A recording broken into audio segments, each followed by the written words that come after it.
Hello mates, άλλο ένα podcast εδώ παρέα. Αυτή τη φορά ένα ίσως από αυτά που όλοι περιμένουμε, κυρίως γιατί περιμένουμε το συγκεκριμένο αγώνα. Και αναφέρομαι σε αυτόν της Manchester City με τη Liverpool. Ίσως από τα πιο ιδιαίτερα των τελευταίων χρόνων, για αρκετούς λόγους. Ο πρώτος είναι ότι πρώτη φορά τα τελευταία πολλά χρόνια η Manchester City δεν είναι ο κύριος διεκδικητής του πρωταθλήματος. Είναι η Liverpool μαζί με την Arsenal αυτή τη στιγμή που μιλάμε και λογικά αυτοί θα πάνε. Η City είναι πάρα πολύ πίσω, το πρόσωπο που δείχνει είναι τελείως ασταθής, δεν βρίσκει τα πατήματα τουλάχιστον σε μεγάλη διάρκεια, σε καμία περίπτωση. Πάντα εκεί που κάνει κάτι πολύ καλά, μια μεγάλη νίκη, έρχεται μια μεγάλη ήττα και όχι απαραίτητα από έναν καλό αντίπαλο, σαν όνομα εννοώ. Τη στιγμή που μιλάμε, που περιμένουμε αυτό το μεγάλο μάτσο, όπως και να έχει, είναι το μεγαλύτερο ντέρμπι τα τελευταία χρόνια στο νησί, από την εποχή που η Liverpool πέρασε στα χέρια του Klopp και η City στον Guardiola. Νομίζω ότι είναι το μεγαλύτερο με διαφορά και πιο όμορφο και πιο ανταγωνιστικό ντέρμπι στην Αγγλία. Φέτος έχουμε αυτές τις συγκυρίες, αλλά θα δούμε. Είναι ένα μάτς που παρόλα αυτά μας κάνει όλους να το περιμένουμε. Θα ξεκινήσω λέγοντας πρώτα απ' όλα θα το πάρω από την προϊστορία που έχουν οι δύο ομάδες στα τελευταία 5 χρόνια. Δεν θα το πάω πολύ πίσω, για να δούμε τι σημαίνει αυτό το παιχνίδι, τι σημαίνει ισορροπία ανάμεσα σε αυτές τις ομάδες, και αναφέρομαι στα εξής παιχνίδια. Θα το πάρω από το πιο πρόσφατο προς τα πιο πίσω. Το πρώτο παιχνίδι είναι στις 25 Ενδεκάτου του 2023, το οποίο ήρθε ισόπαλο με 1-1, με τη City να προηγείται στο 27 με τον Haaland και τη Liverpool να απαντάει στο 80 και να παίρνει το βαθμό. Προφανώς όλοι ξέρουμε ποιος πήρε το συγκεκριμένο πρωτάθλημα. Την προηγούμενη σεζόν, επίσης, να αναφέρω εδώ ότι η προϊστορία που λέω, που έχει να κάνει με τα τελευταία 5 χρόνια, αναφέρεται μόνο με γηπεδούχο τη City. Το πάω έτσι, αφού και αυτή την Κυριακή γηπεδούχος είναι η City με αντίπαλο τη Liverpool. Δεν θεωρώ ότι είναι το ίδιο να πάρουμε και τα μάτς του Anfield. Θα ήταν νομίζω άλλα τα συμπεράσματα, ή εντάξει, λίγο διαφορετικά όπως και να έχει. Το πρώτο τελευταίο μάτς, μία Τετάρτου το 2023, προηγούμενη σεζόν ωστόσο, έληξε 4-1 και μάλιστα εκεί είναι το πιο σπουδαίο, η Liverpool ανοίγει το σκορ, κάνει το 0-1 στο 17 και η City απαντάει στο 27, το 46, το 53 και το 74, και ίσως είναι η μεγαλύτερη νίκη των τελευταίων χρόνων. Για την ακρίβεια, στα χρόνια που θα αναφερθώ, είναι η μόνη νίκη της Manchester City, ενώ ακριβώς μετά έχουμε τη νίκη της Liverpool, που αυτή ήρθε με 2-3, εντυπωσιακό παιχνίδι, στις 16 Οκτωβρίου του 2022, που μάλιστα εδώ ανοίγει το σκορ στο 9 η Liverpool, κάνει και το 0-2 στο 17 και το 0-3 στο 47 και λες κλείδωσε, δεν υπάρχει περίπτωση. Στα καπάκια βάζει γκολ 1-3 η City, δίνει πνοή στο παιχνίδι και ήρθε πολύ αργά το 2-3 στο 91, οπότε η Liverpool θα λέγαμε δεν λαχτάρισε τόσο πολύ. Σίγουρα τα είδε όλα τα τελευταία λεπτά, από 0-3 να σκέφτεσαι και να λες μήπως θα χάσω το συγκεκριμένο παιχνίδι, ωστόσο κατάφερε να κερδίσει. Άρα αυτή τη στιγμή στα 3 χρόνια που έχω γυρίσει πίσω είμαστε μία ισοπαλία, μία νίκη για τη City και μία για τη Liverpool. Και στα επόμενα 2 παιχνίδια που θα αναφέρω είναι επίσης 2 ισοπαλίες. 14 του 2022 με 2-2 και να έχουμε διακυμάνσεις, δηλαδή 1-0, 1-1, 2-1 και 2-2. Δεν ξέφυγε κανείς. Και τελευταίο παιχνίδι, που αυτό είναι το 2020 στις 8 Νοεμβρίου, είναι 1-1 με 0-1 και 1-1 από τη City. Βλέπετε ότι συνήθως η Liverpool τα πάει καλά, ανοίγει το σκορ, ωστόσο δεν καταφέρνει να πάρει νίκες. Αν σκεφτούμε το πόσες φορές ανοίγει το σκορ, νομίζω ότι τις 3 από τις 5 ανοίγει το σκορ η Liverpool, κερδίζει τη μία, τις 2 από τις 5 ανοίγει το σκορ η City, κερδίζει τη μία. Γενικά στα 5 χρόνια, αλλά και πιο πίσω να το πηγαίναμε, βλέπουμε την απόλυτη ισορροπία, με μία νίκη για τη Manchester City, 3 ισοπαλίες και μία νίκη για τη Liverpool. Άρα κάτι τέτοιο θα περιμέναμε όπως και να ήταν οι ομάδες, γιατί στα 5 χρόνια που λέμε δεν είναι ότι η Liverpool πήγαινε για πρωτάθλημα. Πέρσι στην τελευταία χρονιά του Κλοπ πήγε μέχρι περίπου το Πάσχα, ήταν υποψήφια, εκεί στο τέλος είχε δύσκολα και τέλος πάντων δεν κατάφερε να μείνει καν κοντά και να υπάρξει σκέψη,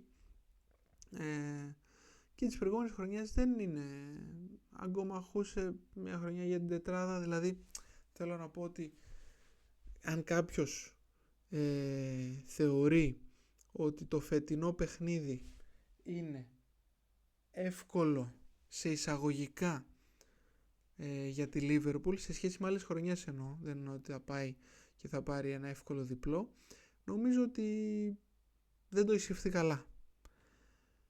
Θα δούμε σίγουρα ένα αμφίροπο παιχνίδι, εντάξει, εκτός απρόπτων να ανοίξει κάποιος το σκορ ή οτιδήποτε μπορεί να συμβεί σε ένα αγώνα, κάτι τέτοιο. Περιμένω απόλυτα ισορροπημένο παιχνίδι, περιμένω δύο ομάδες που δεν θα ανοιχτούν, δηλαδή δεν νομίζω ότι η Liverpool θα πάει μέσα στη City και θα την πιέσει full, θα επιτεθεί, θα κυνηγήσει πολλά γκολ και νωρίς, θα πάει λίγο πιο συντηρητικά. Και η City δεν νομίζω ότι θα ανοιχθεί, σίγουρα επειδή είναι στην έδρα της θέλει εξ αρχής να πιέσει, πιστεύω ότι θα το κάνει, αλλά δεν νομίζω ότι θα τα δώσει όλα για να ανοίξει το σκορ με κάθε κόστος και να κινδυνεύσει να δεχθεί. Είναι πολύ επιρρεπής η φετινή ομάδα του Γκουαρδιόλα πίσω, οπότε νομίζω ότι πρέπει να προσέξει πολύ. Δεν θα ανοιχθεί τόσο. Το άλλο που αξίζει να συζητήσουμε είναι το λεγόμενο star system που υπάρχει σε αυτές τις δύο ομάδες. Εντάξει, έχουμε πάρα πολλούς παίχτες που αξίζει να ρίξουμε μια ματιά και να έχουμε το νου μας. Από τις δύο ομάδες ξεχωρίζουν σίγουρα ο Σαλάχ από τη μία και ο Χάλαντ από την άλλη, είτε γιατί έτσι και αλλιώς πάντα οι επιθετικοί μαγνητίζουν τα βλέμματα των περισσότερων, καθώς συνήθως ο ήρωας είναι αυτός που σκοράρει και λιγότερες φορές κάποιος που σώζει, κάποιος που τρέχει, που πασάρει, που κάνει κάτι τέλος πάντων που δεν είναι τόσο εντυπωσιακό, αλλά μπορεί να είναι απόλυτα ουσιαστικό, καμιά φορά και περισσότερα. Σάλαχ, Χάλαντ σίγουρα. Ερωτηματικά είναι ο Μαρμούς, ο οποίος είδαμε στο μάτς με τη Newcastle και το 4-0 της Manchester City να κάνει hat-trick και μάλιστα σε ένα τεταρτάκι. Ερωτηματικό από δύο πλευρές. Ένα, αν θα ξεκινήσει βασικός και πάλι, κάτι που έκανε και στο μάτς με τη Real Madrid ένα παιχνίδι το οποίο δεν πήγε καθόλου καλά για τη Manchester City, αλλά αυτό είναι μια άλλη κουβέντα, και επανέρχεται στο ξεκίνημά μου όταν είπα ότι η φετινή Manchester City είναι τελείως ασταθής και έχει πολύ μεγάλες διακυμάνσεις. Έβαλε 4 στη Newcastle, καπάκια, πάει στη Real, τρώει 3, αλλά δεν εμφανίζεται και στο γήπεδο. Δεν είναι το ότι έχασε με 3 γκολ. Οκ, θα συμβεί. Δεν εμφανίστηκε ποτέ. Προφανώς η δυσκολία δεν συγκρίνεται της Newcastle με τη Real και του εντός με του εκτός, αλλά οφείλουμε να το πούμε.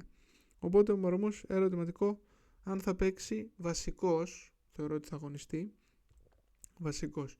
Ο De Bruyne που δείχνει ότι γερνάει και ο ένας από τους υπερπολίτιμους μοχλούς και κινητήριους, θα λέγαμε, για την ομάδα του Guardiola, δείχνει να μην έχει την προσοχή που είχε παλαιότερα, να μην βασίζεται τόσο πολύ πάνω του η City, ο ίδιος ο Pep να τον παραγωνίζει σχετικά. Οπότε και εδώ θα έβαζα ένα ερωτηματικό, αν θα είναι βασικός, αν θα μπει πιο μετά, πόσο θα προσπαθήσουν να τον αξιοποιήσουν. Βλέπουμε ότι η City προσπαθεί από τώρα να κάνει αλλαγές για τη νέα σεζόν, δηλαδή ο Μαρμούς είναι μία από αυτή. Επίσης η νέα προσθήκη που έχουν στους center back, και ο οποίος έπαιξε με τη Newcastle βασικός, και είναι ο Κουσάνοφ, οπότε σίγουρα και αυτόν περιμένουμε να τον βλέπουμε σιγά σιγά. Βλέπουμε δεξιμπακ το Λουίς, που λύθηκε ο Walker, δηλαδή ο Σαβίνιο, Μπερνάντο Σίλβα δεν παίζει τόσο, έχει αρχίσει να κάνει αρκετές αλλαγές ήδη. Δεν ξέρω αν είναι γιατί αυτό θεωρεί καλύτερο έτσι και αλλιώς και για τη δεδομένη χρονική στιγμή ο προπονητής των μπλε, ή αν είναι μια προσπάθεια ότι η φετινή σεζόν είναι ψιλοχαμένη, βγούμε χονδρικά τετράδα, να είμαστε Champions League του χρόνου προφανώς, αλλά ας κερδίσουμε από φέτος κάποιους παίχτες που θα ξέρω ότι από του χρόνου είναι στυλοβάτες, ξεκινάει είναι δεκάδα και είναι μέσα, και αναφέρομαι σε πιο μικρούς, ή απλά πειραματίζεται. Είναι μια χρονιά που σίγουρα είναι πολύ δύσκολη για τον καλύτερο προπονητή στο νησί πλέον, νομίζω χωρίς αμφισβήτηση. Αν είχαν κάποιοι το debate με τον Klopp, αυτή τη στιγμή δεν υπάρχει, οπότε νομίζω ο πιο πετυχημένος και καλός προπονητής αυτή τη στιγμή στην Αγγλία είναι ο Guardiola. Από την πλευρά της Liverpool πολλά ερωτηματικά δεν υπάρχουν, θεωρώ, και η ενδεκάδα, αν είναι υγιείς οι παίκτες, είναι αναμενόμενοι με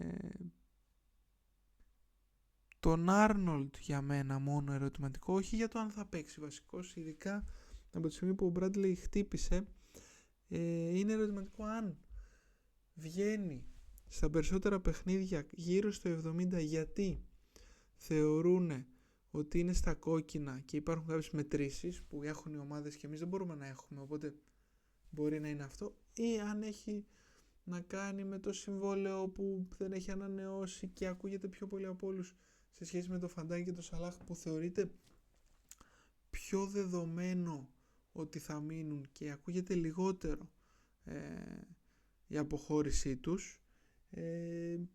Γι' αυτό βάζω το ερωτηματικό, τι από όλα αυτά είναι, αν ο προπονητής, παρόλο που το αφήνει ανοιχτό πάντα και προσπαθεί να είναι αισιόδοξος στις δηλώσεις του, μπορεί να θεωρεί ότι πρέπει να δίνω στον Bradley, που θα μείνω με αυτόν από το καλοκαίρι, περισσότερο χρόνο αυτή τη στιγμή σαν backup, δηλαδή να μπαίνει αλλαγή, να μπαίνει σε κάποια μάτς πιο εύκολα ή οτιδήποτε, που όποτε έχει μπει έχει δώσει τα μέγιστα, δίνει το τσαγανό, θυμίζει πάρα πολύ τον Άρνολντ στα πρώτα του, έχει το τσαμπουκά, την άγνοια, ο κινδύνο ότι το έχουμε, δεν έχει σημασία πόσο χρονών είμαι και δεν έχει σημασία ότι μπήκα δεξιμπακ στη Liverpool και περιμένω όλοι από εμάς, και μάλιστα στη θέση του Άρνολντ. Όταν μπήκε ο Άρνολντ, ήταν το χάος πριν. Ήταν εκεί που έγιναν οι αλλαγές όταν ήρθε ο Κλοπ και η ομάδα δεν είχε που να πατήσει. Τώρα είναι πιο δύσκολο. Η ομάδα έχει θεμέλια και το να μην πας καλά έχοντας να αντικαταστήσει ένα τέτοιο παίκτη φαίνεται πολύ πολύ περισσότερο.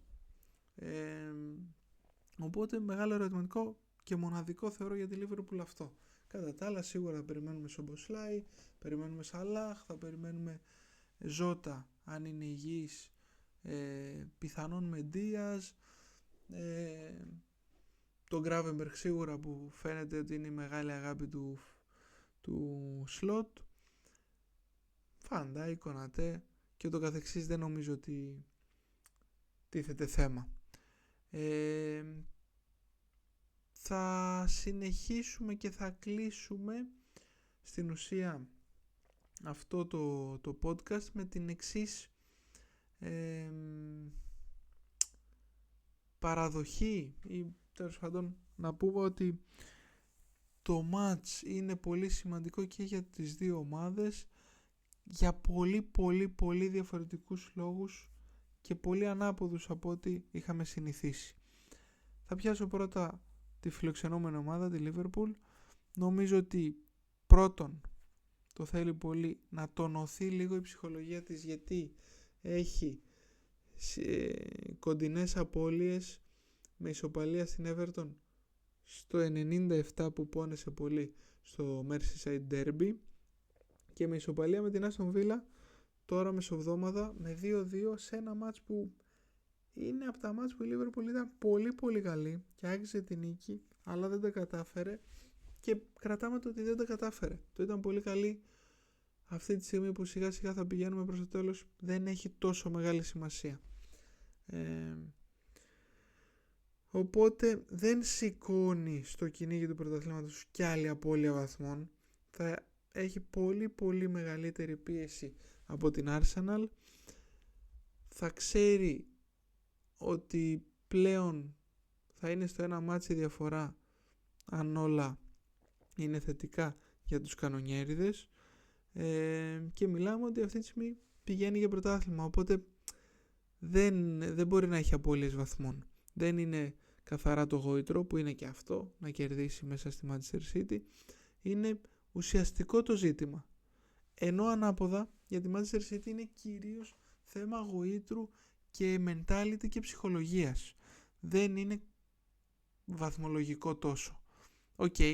Είναι η τετράδα που νομίζω ότι ακόμα και με πολύ άγχος θα τα καταφέρει City, αυτό το δρόμο θα το βρει, δεν νομίζω ότι τίθεται θέμα να μείνει εκτός. Οπότε το μάτς για τη Manchester City είναι ξεκάθαρα θέμα γοήτρου και ψυχολογίας, να ανέβουνε έχοντας χάσει και με κάτω τα χέρια μεσοβδόμαδα 3-1 από τη Real. Είναι η μεγαλύτερη ευκαιρία να ξανακάνουν restart πολύ γρήγορα, συσσαγωγικά restart, γιατί έχουν κάνει πάρα πολλά φέτος και εκ νέου τα χάνουνε, εκ νέου κάνουν ένα κακό παιχνίδι, μια πολύ κακή εμφάνιση, ένα πολύ κακό αποτέλεσμα, κάμια φορά όχι απαραίτητα κακή εμφάνιση. Άρα είναι νομίζω το τέλειο μάτς που ο Pep μπορεί να δώσει πολύ κίνητρο στους παίκτες. Πάμε να φάμε αυτούς που πάνε για πρωτάθλημα, να ανεβούμε, το έχουμε. Νομίζω ότι είναι το τέλειο παιχνίδι για να ανέβει πολύ η Manchester City ή και το τέλειο για να κατρακυλήσει αν χάσει και από τη Liverpool και χωρίς καλή εμφάνιση. Τα πράγματα θα είναι ζόρικα, ξέροντας ότι τα τελευταία χρόνια η Liverpool δεν περνάει από εκεί μέσα σχεδόν ποτέ, να το κάνει φέτος. Αυτά σε γενικές γραμμές, δεν θέλω να σας κουράσω, μπορεί ο καθένας να μιλάει ώρες για αυτές τις δύο ομάδες και για το τι derby έχουμε δει τα τελευταία χρόνια. είναι το πρώτο στο Etihad από την εποχή τη νέα της Liverpool χωρίς τον Klopp. Έχουμε δει άλλο ένα derby στο Anfield, οπότε είμαστε ακόμα στο να δούμε αν μπορούν πάλι να μας παρουσιάζουν αυτές τις συγκινήσεις και αυτό το θέαμα που μας παρουσίαζαν και ως τώρα.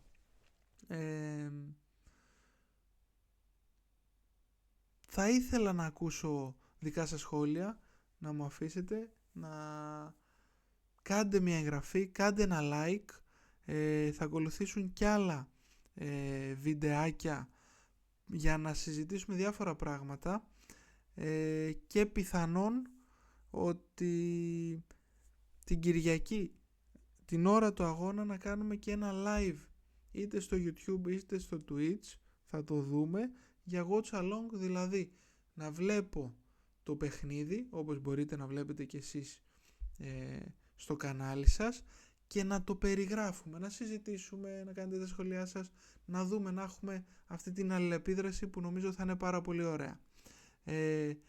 Μέχρι τότε να είστε όλοι καλά, τα λέμε πολύ σύντομα.